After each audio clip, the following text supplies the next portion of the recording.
السلام عليك يا أبا عبد الله السلام عليك يا ابن رسول الله بسم اللہ الرحمن الرحیم۔ ماہ رمضان المبارک کی 19ویں دن کے روزے کی دعا۔ اللہم وفر فیہ حظی من برکاتہ وسہل سبیلی الی خیراتہ ولا تحرمنی قبول حسناتہ یا ہادیا الی الحق المبین۔ جو شخص بھی اس دعا کی تلاوت کرے گا، زمین اور آسمان کے فرشتے اس کے لیے خدا سے مغفرت طلب کریں گے۔ ماہ رمضان کے 19ویں روزے کا ثواب اللہ کے رسول نے اس طرح سے بیان فرمایا کہ زمین آسمان کے تمام ملائکہ ہر روز تمہاری قبروں کی زیارت کے لیے اللہ سے اجازت لے کر آئیں گے، اور ہر فرشتے کے پاس ہدیہ اور شربت بھی موجود ہوگا۔ ماہ مبارک رمضان روزوں کے مسائل کے حوالے سے مسافر کے روزوں کے مسائل۔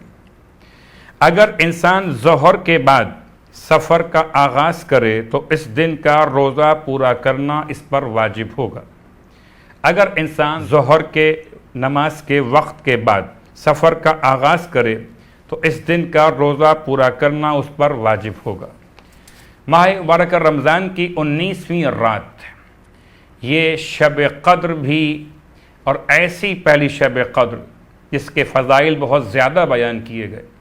اللہ کے رسول نے ارشاد فرمایا کہ شب قدر میں آسمانوں کے دروازے کھل جاتے ہیں، اور جو بندہ اس رات نماز پڑھے گا تو اس کے لیے خدا ہر سجدے کے بدلے ایک درخت جنت میں لگائے گا جس کا سایہ 100 سال کی مسافت کے برابر ہوگا، اور ہر رکعت کے بدلے بہشت میں ایک گھر در کا اور یاقوت کا، زبرجد کا اور لؤلؤ کا تعمیر ہوگا۔ ہر آیت کے بدلے میں جنت کے تاجوں میں سے ایک تاج ہوگا۔ ہر تسبیح کے بدلے میں مرغ کے ہر بیٹھنے کی جگہ پر ایک درجہ جنت کے درجوں میں سے ہوگا، اور ہر تشہد کے بدلے میں جنت کے کمروں میں سے کمرہ ہوگا، اور ہر سلام کے بدلے میں جنت کے زیورات میں سے زیورات نصیب ہوں گے۔ پس جب صبح ہو جائے تو خدا اسے اس طرح پاک اور پاکیزہ کنیزیں عطا کرے گا کہ جو نعمت پروردگار کا عنوان قرار پائیں گی، آنکھیں لذت حاصل کریں گی۔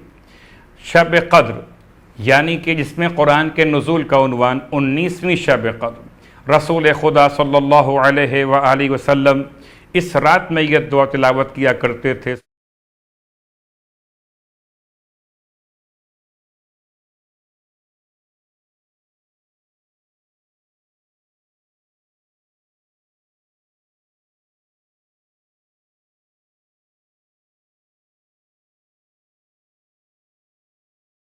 ماہ مبارک رمضان کی پہلی شب قدر 19ویں شب کے اعمال مشترک۔ ان شبوں میں غروب آفتاب کے نزدیک غسل کرنا، اور بہتر یہ ہے کہ نماز مغربین کی نماز اس کے ساتھ پڑھی جائے۔ 2 رکعت نماز، ہر رکعت سورہ الحمد کے بعد 7 مرتبہ سورہ توحید پڑھنا، نماز کے بعد 70 مرتبہ استغفر اللہ واتوب الیہ کہنا، قرآن مجید کو کھول کے اپنے سامنے رکھنا اور دعائے مخصوص کی تلاوت کرنا، اور پھر اس کے بعد اپنی حاجات طلب کرنا، قرآن مجید کو سر پر رکھ کر دعا تلاوت کرنا، معصومین کا وسیلہ قرار دیتے ہوئے اپنی حاجات خدا کی بارگاہ میں طلب کرنا۔ 19ویں شب قدر کے مخصوص اعمال: غروب آفتاب کے نزدیک غسل کرنا، محمد اور آل محمد پر درود بھیجنا، 100 مرتبہ استغفر اللہ ربی واتوب الیہ کہنا، 100 مرتبہ اللہم العن قتلۃ امیر المومنین کہنا، 100 رکعت نماز پڑھنا، 2 رکعت کرتے ہوئے دعائے جوشن کبیر پڑھنا، اور زیارت امام حسین علیہ السلام پڑھنا۔ یہ تو اعمال شب قدر کی بات، اعمال شب قدر، اور اعمال شب قدر کے ساتھ شب عزائے مولائے متقیان بھی۔ کون علی کہ جسے خدا نے کعبے میں ولادت کا شرف دیا، مسجد میں سر پہ تلوار چل گئی، میرا مولا وہ مولا کہ جب کبھی سفر پہ نکلا کرتے تھے اتنے مہربان کہ اپنے ہم سفر کا بھی خیال کیا کرتے تھے، چاہے سفر کرنے والا غیر مسلم ہی کیوں نہ ہو۔ روایات میں یہ واقعہ بیان کیا گیا کہ مولا جا رہے سفر پر، راستے میں یہودی آپ کا ہم سفر ہو گیا، جہاں راستہ طے کرتے ہوئے بات مکمل ہو رہی تھی کہ تم کہاں جا رہے ہو؟ یہودی کہتا ہے میں جانب بصرہ جا رہا ہوں۔ مولا سے پوچھا گیا آپ کہاں جاتے ہیں؟ میں جانب کوفہ جا رہا ہوں۔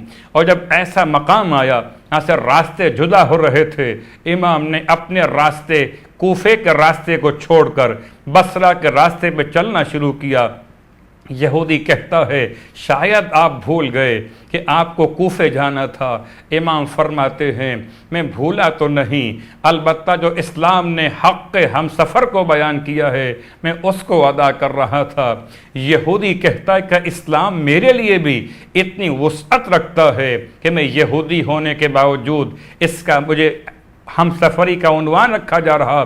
ایک مرتبہ امام کے ہاتھ پہ اسلام قبول کر لیتا ہے، جو 2 قدم چل کر یہودی کو راستے پہ لے آئے اسے علی کہتے ہیں، جو سوتے ہوئے ابن ملجم کو نماز کے لیے اٹھائے اسے علی کہتے ہیں۔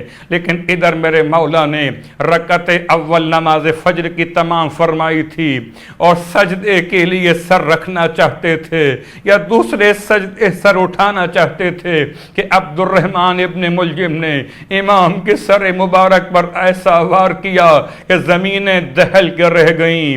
منادی نے ندا بلند کی کہ امیر المومنین وسیع رسول خدا قتل کر دیے گئے۔ ماتم برپا ہوا، بیویوں نے امام کے غم میں آنسو بہانا شروع کیے۔ مولا زخمی حالت میں گھر پہ لائے گئے۔